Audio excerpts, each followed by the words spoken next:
Here are the top stories for today, July 13, 2021. The country's move towards recovery is seen to get a boost as Filipinos who want to get vaccinated continue to go up. This is possible as more jabs are expected to arrive in the coming weeks and months. President Rodrigo Duterte is now fully vaccinated against COVID-19 after getting his second dose of the Sinopharm jabs administered by Health Secretary Francisco Duque III. Full-force fight against insurgency, the president hopes that government troops would be able to dismantle all communist terrorist groups by the end of his term next year. And a new diving site is soon to rise in the Queen City of the South as local tourism continues to pick up from the effects of the pandemic.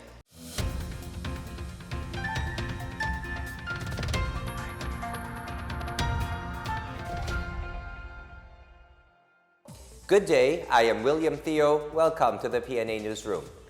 The government is closely monitoring the country's border to prevent local transmission of new COVID-19 strains like the Delta and Lambda variants. President Rodrigo Duterte made the assurance after health authorities worldwide raised alarm over the COVID-19 variant called Lambda that has spread rapidly in South America. Our best defense is still to be vaccinated as soon as possible. I reiterate my appeal, please get vaccinated as soon as possible.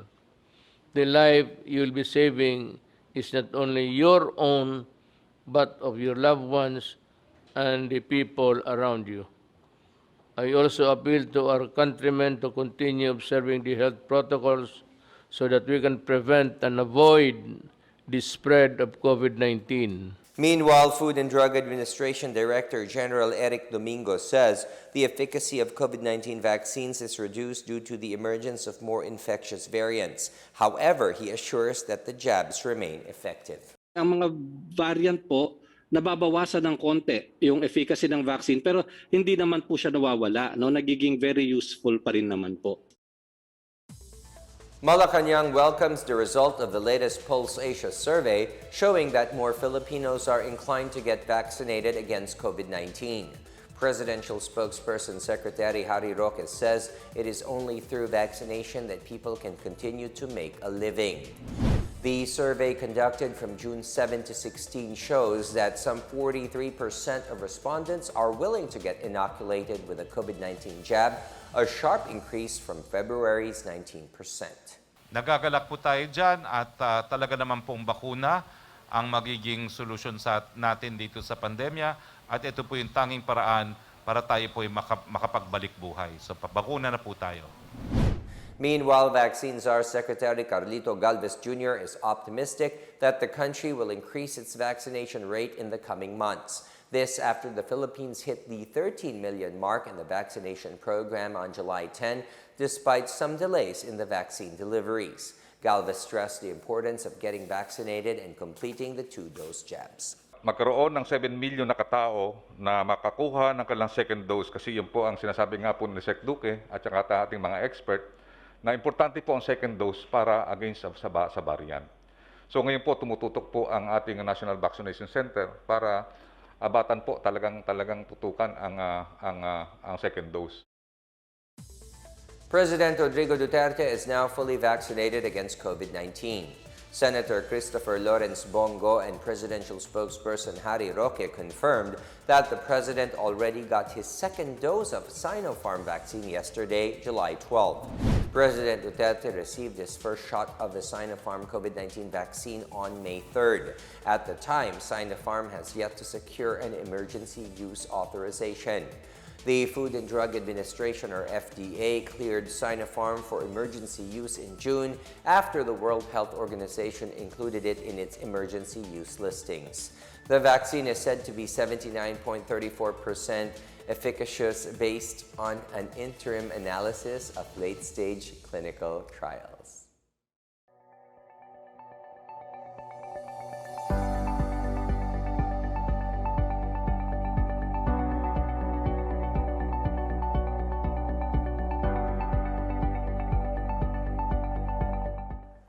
More provinces ramp up their vaccination drive against COVID-19 in a bid to gradually reopen their local economy.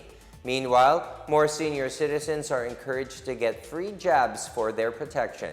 The details from Janice Cabe. In Bataan, vaccination rollout begins for essential workers or those who belong to the A4 category. The province temporarily halts the vaccination for the A1 to A3 group as the donated Moderna vaccines from the private companies are allotted for employees. The 950 members of the Philippine National Police and employees of the Peninsula Electric Cooperative, Department of Education, Bataan Peninsula State University, and Petron have so far received the jabs. Vaccination for the other priority groups will resume as soon as vaccine supplies from the Department of Health arrive. Meanwhile, almost 14,000 residents are vaccinated in Dumaguete City. The local government ramps up its vaccination drive in a bid to gradually reopen the local economy. The Octa research team had earlier tagged Dumaguete City as extremely high risk for COVID-19 while health authorities named Negros Occidental as the epicenter in Central Visayas. And in Western Visayas, health authorities are urging more senior citizens to get vaccinated against COVID-19. This as 18.02% of the target senior citizens show up in the inoculation sites. The DOH earlier listed about 1.2 million individuals in the region, of which 702,994 are senior citizens. For the PNA Newsroom, I'm Janice Cabe. The government launched an improved hospital referral system to streamline the processes for health facilities and for healthcare provider networks. Senator Christopher Lawrence Bongo led the inauguration of the One Hospital Command Center, or OHCC, in Pasay City.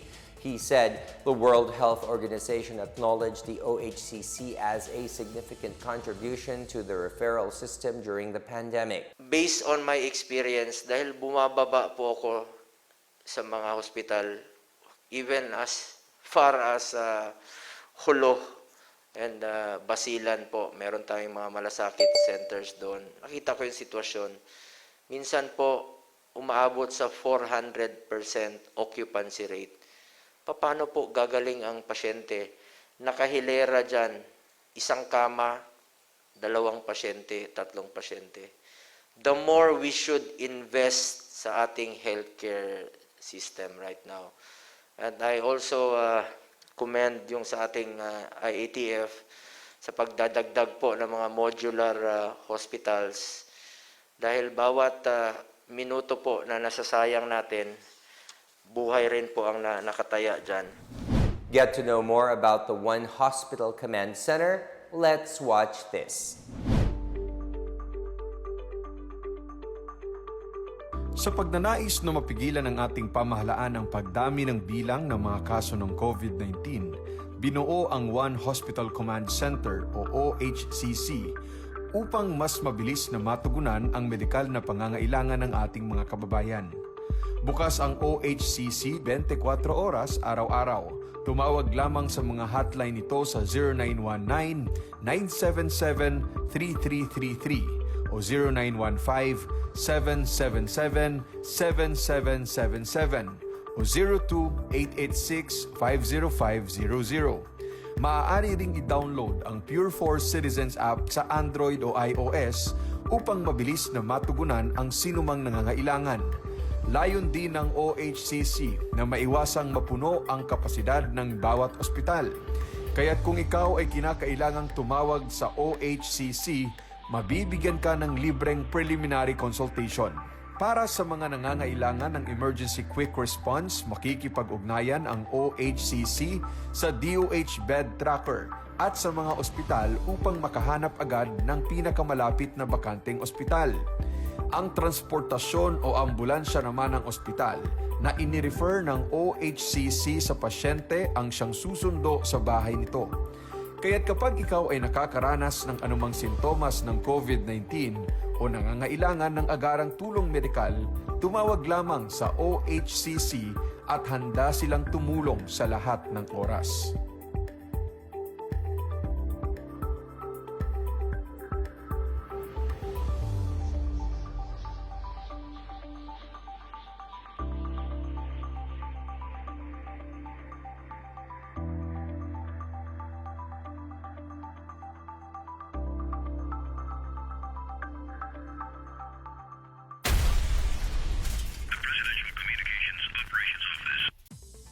2 bars in Quezon City were closed after failing to implement minimum health protocols. In a video posted on social media, patrons of G-Side nightclub along Tomas Morato Avenue and the Sisos Castro Bar along Del Monte Avenue, customers are seen partying without masks and disregarding safe physical distancing. The establishments also went beyond the public safety hours. Mayor Joy Belmonte said the patrons of these bars even dared to post on social media their wanton violation of health and safety protocols, oblivious to the fact that there are more transmissible variants now and public safety remains at risk. Meanwhile, Quezon City has designated 19 safe zones for children 5 years and above.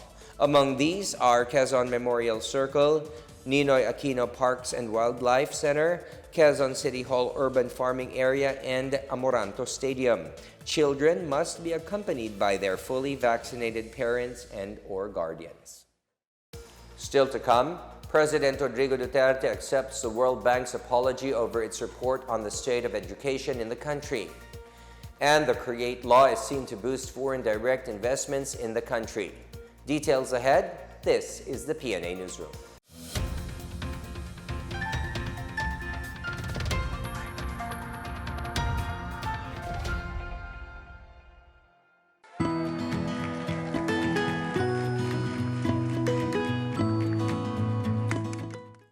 The COVID-19 pandemic has greatly changed our lives for the worse. Lives and jobs were lost and economies reached a meltdown.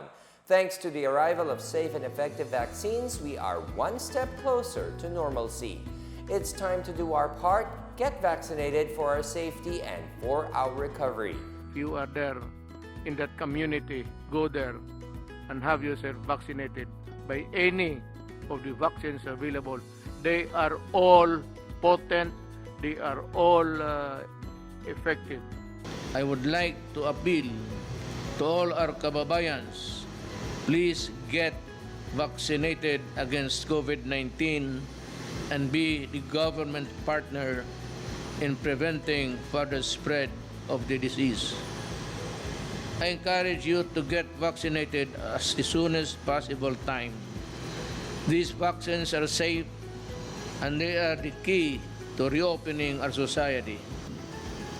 The need for international solidarity and cooperation cannot be made clearer than this pandemic, because everyone is safe. No one is safe globally until everybody is safe. Vaccines work.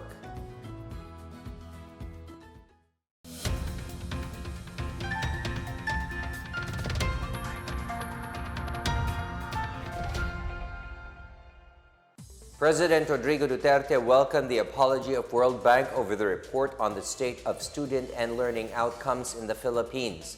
The president said he is hoping the financial institutions would soon come up with a more accurate report.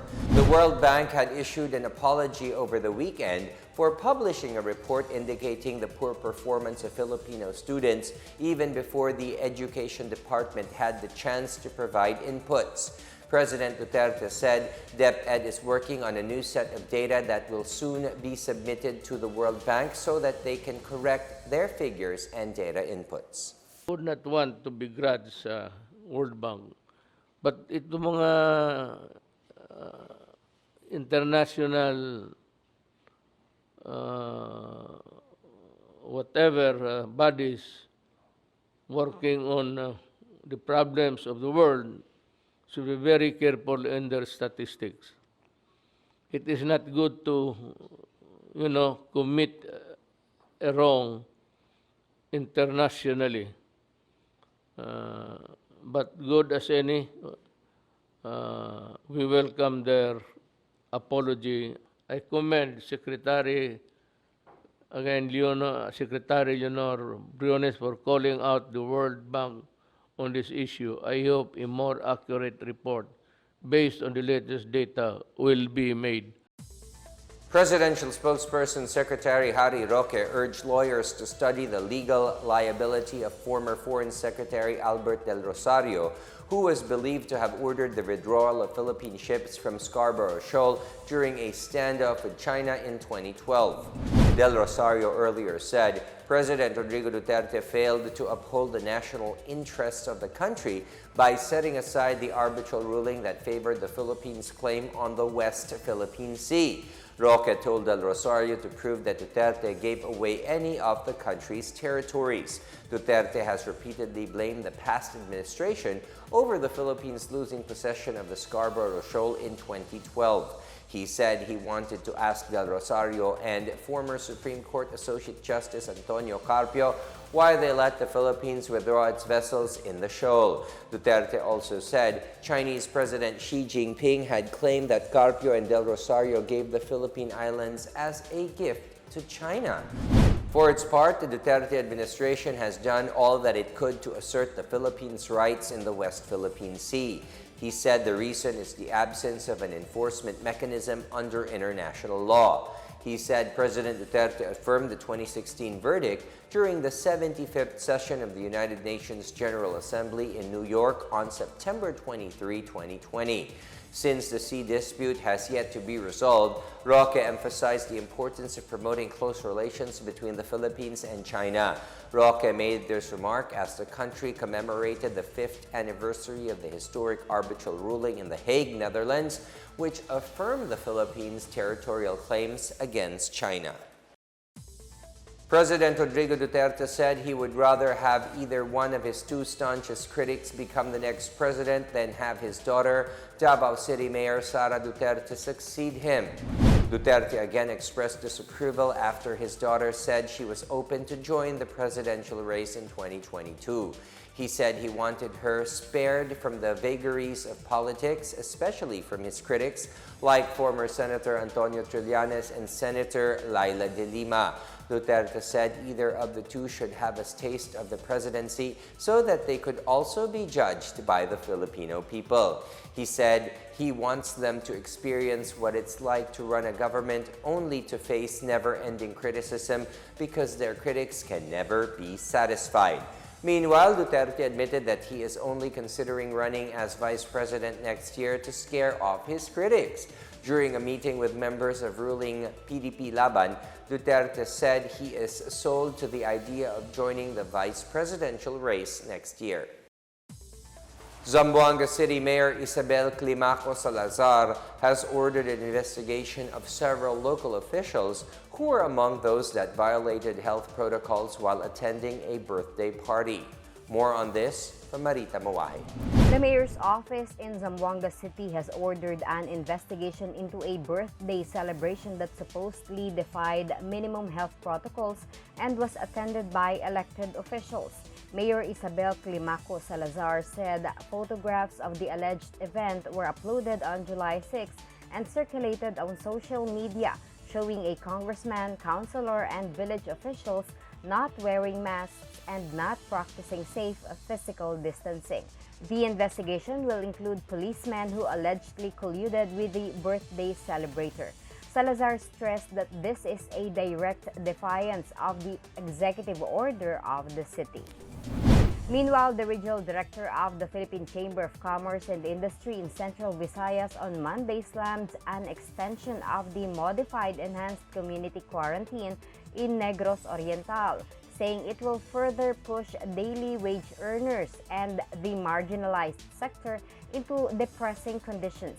Dumaguete-based businessman Edward Du said the MECQ imposed since June 16 has already displaced many low and average income earners as well as micro, small, and medium enterprises. If the MECQ will still be extended after July 15, he said assistance must be given to those who have lost their jobs due to the shutdown of some establishments. The city government is expected to roll out some 13 million pesos in assistance for affected residents. In Lawag City, border checkpoints are all guarded by men in uniform along with village officials, while the city is under indefinite MECQ since Saturday. On Monday morning, non-residents have to endure long lines at the main border control of Lawag San Nicolas as well as Lawag Bacara as they need to register before they can be granted entry. Public transport outside Lawag is also banned entry, but the city government has provided at least 16 units of modernized jeepneys to provide free shuttle service. Governor Matthew Joseph Manotoc said the city of Lawag, as well as the town of Bangi in the 1st District of Ilocos Norte, have to tighten their border controls due to increasing infections of the COVID-19. For the PNA Newsroom, I'm Marita Muaje. Moving on to business, an economist attributed the rise of foreign direct investments in April 2021 to the implementation of the Corporate Recovery and Tax Incentives for Enterprises or CREATE law and the opening of the economy. The Bangko Sentral ng Pilipinas reported the 114.4% year-on-year jump of net FDI inflows to $679 million last April from $317 million in the same year period last year. Chief Economist of the Rizal Commercial Banking Corporation, Michael Ricafort, said lower interest rates and lower cost of inputs like real estate, property, and leases are plus factors that enticed higher FDIs. He said the CREATE law reduces corporate income tax rates to 25% for large corporations from 30% and also provides greater certainty on investment incentives. Ricafort said positive credit rating actions also boosted investor sentiment on the domestic economy. He believed that higher government spending, especially on infrastructure and the accommodative monetary policy by the BSP, are seen to further support the rise in net FDIs.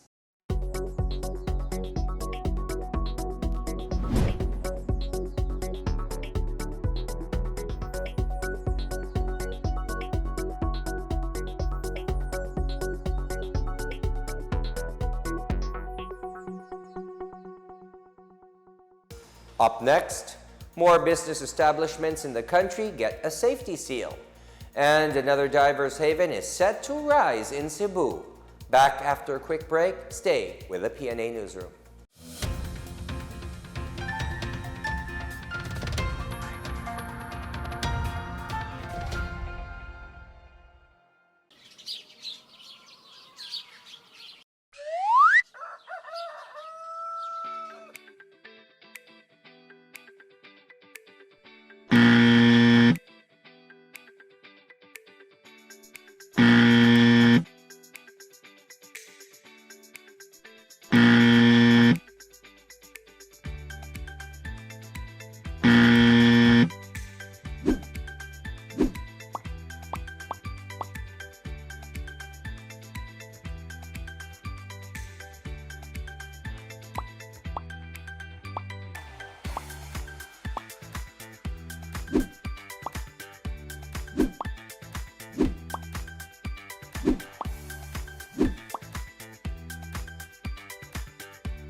You're still watching the PNA Newsroom. President Rodrigo Duterte on Monday expressed hope that government forces would be able to dismantle all the communist terrorist group by the end of his term next year. Duterte acknowledged the efforts of the Armed Forces of the Philippines to dismantle all remaining guerrilla fronts of the Communist Party of the Philippines, New People's Army, National Democratic Front or CPP, NPA, and DF.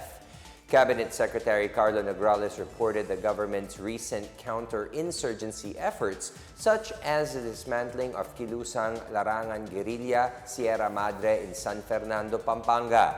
He said the internal peace, security, stability, and development have been sustained in Central Luzon through the government's multi-pronged initiatives under the National Task Force to End Local Communist Armed Conflict or NTF-LCAC. The government has been implementing the Enhanced Comprehensive Local Integration Program or ECLIP for rebel returnees, including the provision of financial assistance, firearm remuneration, and livelihood skills training. In the continued fight against insurgency, government troops on Sunday seized war material belonging to the New People's Army or NPA following a clash in the hinterlands of Misamis Occidental. Lieutenant Colonel Ray Tiongson, commander of the 10th Infantry Battalion, said the gun battle broke out in the boundary of Barangay Small Potongan and Bagong Nayon in Concepcion Town. Tiongson said the troops encountered the group of rebels while verifying reports of the terrorist extortion activities in the two villages. The rebels, identified as the NPA's guerrilla front Sendong, fled following an hour-long firefight. Among those recovered from the terrorists were an AK-47 assault rifle with magazines and ammunition, a tablet, 3 cellular phones, 5 solar panels, medical supplies and paraphernalia, and flags of the CPP, NPA, NDF. No one among the troops was killed nor wounded during the gun battle. Meanwhile, in eastern Samar, an NPA rebel was killed in a firefight with government troops in Borongan City on Sunday. The soldiers were conducting combat operations when they encountered a group of 15 armed rebels in the upland village of San Andres. The gun battle lasted for 20 minutes. The clash happened just 4 days after a soldier and 2 militiamen were killed while 6 others were injured when members of the NPA detonated 3 anti-personnel mines in Jipapad town. The Department of Trade and Industry has certified 6 establishments in Antique as compliant with minimum health standards and thus given the safety seal. The latest to receive the seal was the EDE Engineering Enterprise, which claimed that the seal is proof that its customers and employees are protected from COVID-19. Enterprise owner Edwin Eraga said they ensure that minimum health standards such as distancing and sanitation are followed while servicing customers even at home. Other establishments awarded with the seal were Robinson's Supermarket, Robinson's Builders, City Hardware, F&E Enterprises Incorporated, and Power Cycle Incorporated. The DTI encouraged more establishments in the province to apply for the safety seal for the safety of their customers. The local government of Rosales awarded a safety seal certification to SM City Rosales in recognition of its compliance with the safety and health protocols against COVID-19. The LGU confirmed that the mall is implementing protocols such as constant disinfection of the establishments, a listing of shoppers for contact tracing, ensuring physical distancing and temperature check, among many others. SM City Rosales Mall Manager Herald Eleria said they are pleased with the partnership and support of their initiatives of the LGU on the implementation of safety protocols. Local government units in Central Visayas are adopting nutrition programs geared towards children in line with Nutrition Month. The LGUs will hold various activities with the theme Malnutrition Patuloy na Labanan, First 1,000 Days Tutukan. Liloan, Mandaue City, Lapu-Lapu City, Bantayan Island, and other localities will implement year-long feeding programs for children, continuous monitoring of pregnant residents, and campaigns on breastfeeding to combat malnutrition. The National Nutrition Council Region 7 or NNC7 secured the commitment of support of local officials for the implementation of the First 1,000 Days program. NNC7 also laid the groundwork for the organization of the Scaling Up Nutrition or SUN network at the sub-national level. The SUN is a United Nations establishment movement that seeks to eliminate all forms of malnutrition by the year 2030. The Department of Tourism in Central Visayas is set to launch a new diving destination in the town of Aloginsan in Cebu. Set for promotion is the Hermit's Cove, a popular tourist attraction with a beautiful cove tucked below a cliff overlooking the blue sea of Tanyon Strait. Its beach is adorned with white sand and lined with coconut trees and other plants. The DOT is set to hold Dive Aloginsan, a 3-day activity from July 29 to 31 at Hermit's Cove. The DOT previously launched the third leg of the Dive 7 Summer Festivals in Malapascua Island last May 14. The Cebu provincial government afterwards suggested the opening of another diving destination and proposed the municipality of Aloginsan. Shalimar Hofer Tamano, DOT 7 director, said Aloginsan and several other towns in the province are potential dive sites.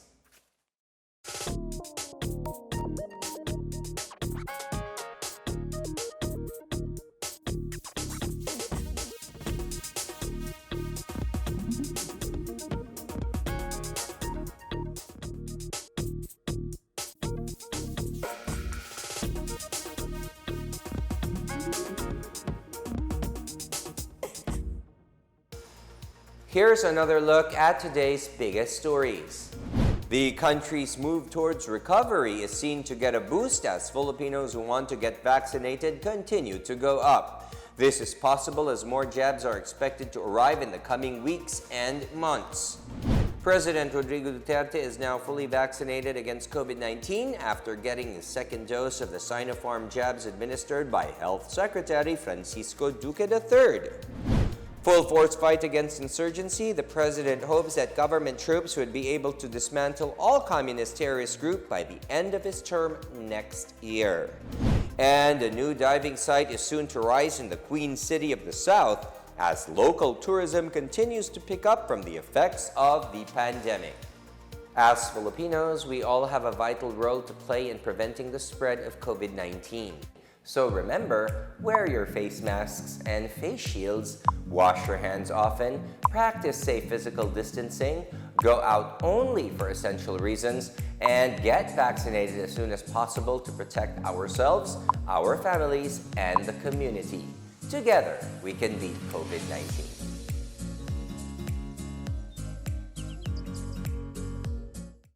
Thank you for watching another episode of the PNA Newsroom. To check more news content, visit our webpage or head onto the Philippine News Agency's Facebook and Twitter accounts. For more stories about the government and how it serves Filipinos, look for these hashtags in all of our social media platforms and websites. We are shown on the pages of the PCOO and its attached agencies. Also watch us on television on PTV4 and IBC 13. And that's your daily dose of the biggest stories that you need to know. From the PNA Newsroom, we tell stories that inspire change. I am William Theo. Good day, stay safe, everyone.